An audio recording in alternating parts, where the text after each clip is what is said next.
I've found one of the most shocking things that I've found thus far in all the inspections that I've performed for people so far. And here we are on the roof of an architecture firm in this beautiful space that this person lives in. I'm going to show you the first thing right here. Stay back. Radio frequency energy may exceed exposure limits. This person just found out recently that they have cancer, and they've actually been helping their son for the last year or so, who's 25, who also has cancer. And I'm going to show you what is behind this building, and I'm really shocked. So here we go. Here's this door, and we're gonna just step in here very briefly because it's really intense in here. So this is cell phone towers. Look at that. It's unbelievable. And again, I'll show you the meter. Sitting here right outside these people's driveway. Now this is also extremely hard to believe. I've now driven down almost a full block, right next to the telephone pole, down a full block, and check this out.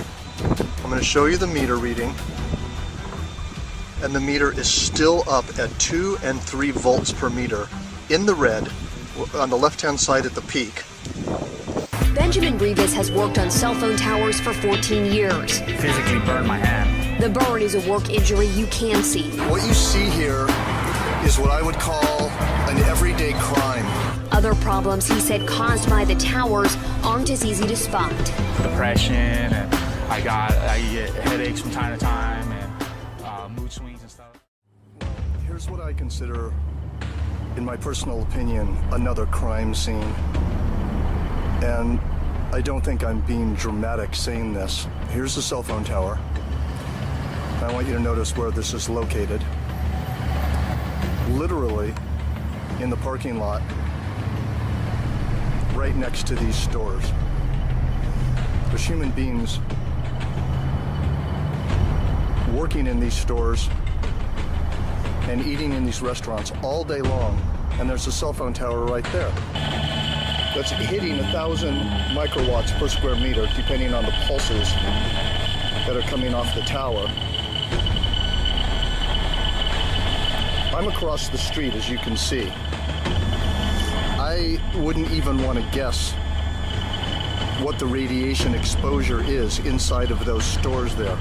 And I have the meter set on average, which you can see here it says RMS, which means microwatts per square meter average power density. This is 800, 900 microwatts per square meter. Goes even higher. Once again, biological effects start at 3.4 to 6 microwatts per square meter average power density. 52-year-old Sanjay Kasliwal is counting the days now.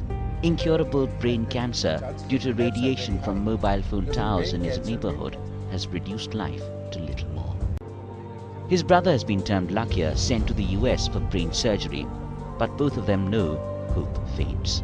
I have written to all possible government offices to find out what sort of control are they doing, or what sort of an audit is being done, and it seems everything falls on deaf ears. Nobody is concerned. Experts say the area the two men live in faces radiation from mobile phone towers equivalent to living in a microwave oven 19 minutes a day. See, the levels were somewhere between -18 to -20 to 20 dBm also over here, and these radiation levels are very high for prolonged exposure, almost about 100 times higher than what is recommended for continuous safe exposure. And there are 2 cancer cases which have been reported in this house. There's even a dog has got cancer. It's kind of interesting when cell phone tower workers are telling you that they have headaches, that they have brain cancer, that they have all these health issues throughout the day, where they get these headaches or blurry vision. Why would so many of these guys have these seemingly often problems like this? You would think that if there was nothing really bad about cell phone towers, that obviously those who would work on these towers would be fine. but instead you hear something quite different. And with the readouts with this, 1,000 plus microwatts per square meter measured near one of these cell phone towers, when it only takes about 10 microwatts to even have any effect on you. So we're talking 100 times the threshold for where it actually can cause harm to a person. So it's very interesting. You know, some people have mentioned that when they've lived near cell phone towers that they've had headaches and depression, and this is also something that these tower workers have mentioned as well, having even depression from doing this. So this also begs the question of whether or not these patents I've shown in a previous video really are something that is being used on some of these towers to where it can actually influence you. These frequencies that they use can cause certain types of emotions and certain types of feelings. At certain frequencies, it makes you even potentially depressed feeling. And in other frequencies, it can cause you to even become enraged. And why is there so many cell phone towers? And in many cases, these cell phone towers, if you put your cell phone directly towards them in the range, and it doesn't do anything. You go look up the cell phone tower online, it says it's for this certain particular company, let's say Sprint. You go and take your phone over to it, and you have no bars. It doesn't even make any sense. Or even have some of these cell phone towers multiples in a row. Why would you have so many in a row? What's the relevance of that? It's supposed to be covering certain square footage, allegedly, but instead we have them lined up near a highway. Why would they be doing that? Especially not very far apart. So it makes you kind of wonder what they're really for here. To broadcast the entire Earth, it takes 2 kilowatts, 2 hair dryers. Now a microwave oven uses 1,000 watts or 1 kilowatt. Here's the damage 1 kilowatt can be done by somebody when they take a magnetron out of a microwave and turn it into a ray gun. This is just a small example of a low-tech weapon running on 1,000 watts. Then you have these things here, these huge towers of death. Now each row in this tower, an array, or a set of dishes or rectennas or whatever you want to call them, is connected to a cable with a maximum power output of 300,000 watts, or 300 kilowatts. That's 300 microwave ovens. We based that conservative estimate based on the gauge of the cabling that's running up to one of these arrays. They're estimated at 300,000 watts per cable. Those aren't fiber optic cables running up to those arrays. It's a thick copper gauge transmission line quality cable running up those towers. Now, if there's 10 cables, that's like 3 megawatts of power. And these cables are out there to output power to the magnetron, not for data transfer. That's an important point. These cell phone towers are weaponized. There's no other reason to have this much power running up the cables. It isn't for data transfer. Now, FCC regulations limit normal transmission per array to about 400 watts.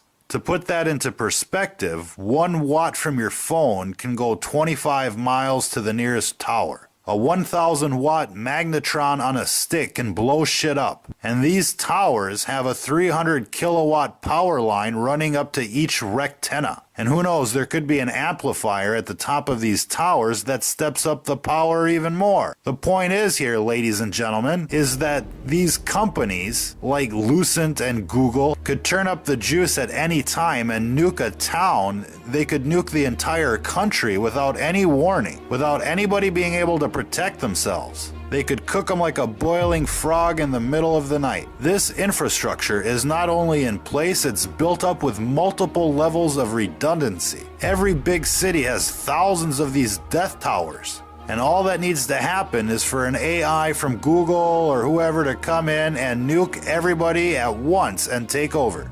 Who out there remembers that movie Terminator? Well, Google doesn't have to send a Terminator to every door or launch a nuclear strike. It can just turn on these cell phone towers to maximum and cook everybody within the city limits within an hour. and then just send in the Terminators to mop up the countryside.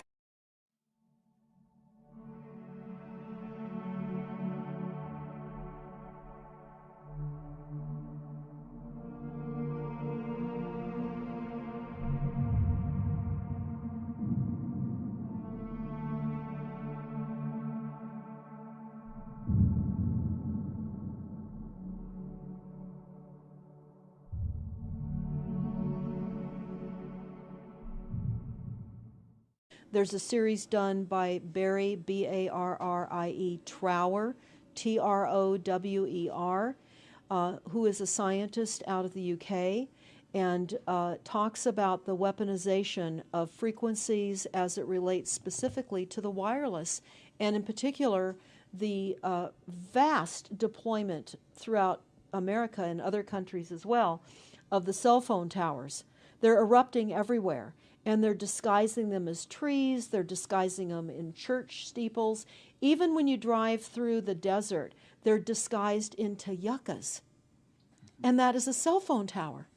They're also, this is very interesting, they're putting them in mobile oil signs in gas stations, so you don't even see them. Now, when you look, if you're really aware of spotting cell phone towers, my grandchildren can spot them a mile away. But you can go to shopping centers where they have landscaping and the uplights amongst the landscaping, and you'll see many uplight standards that are disguised cell phone towers. And you don't think of it. You're just thinking that it's lights within the parking lot, and they're actual cell phone towers. And they're in church steeples as well, Church aren't steeples. they? Yeah. Yes, they are. And they're paying schools to put them on their campuses. Right now, there's a newly discovered cancer cluster at San Diego State University, and there have been a number of students and faculty that have gotten brain tumors. So we are in a takedown of frequencies admitted by this document. We have the proof, we have the military, the agencies that admit to this. We don't need to prove the deaths on the campuses near towers, because it says towers will be used on page 98.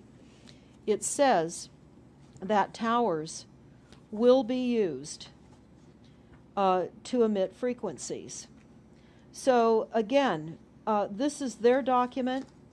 This is what they tell us on page 98. A typical scenario: takedown of the U.S. by 10 people and $10 million. Binary biologicals, imported vitamins and clothing, the food supply will be poisoned, terror attacks with vaccines and with viruses. They talk about our railroads will be attacked, selective anti-personnel with radiation frequencies, microwaves from the towers. The water supply will be contaminated via intercontinental unmanned vehicles, accompanied by serious psy-war, and that's the CNN syndrome. So they're telling us here how easy it would be to take down the United States with these new technologies. We've got to expose this. Thanks so much for all this information, Deborah Tavares, and we will check out your website and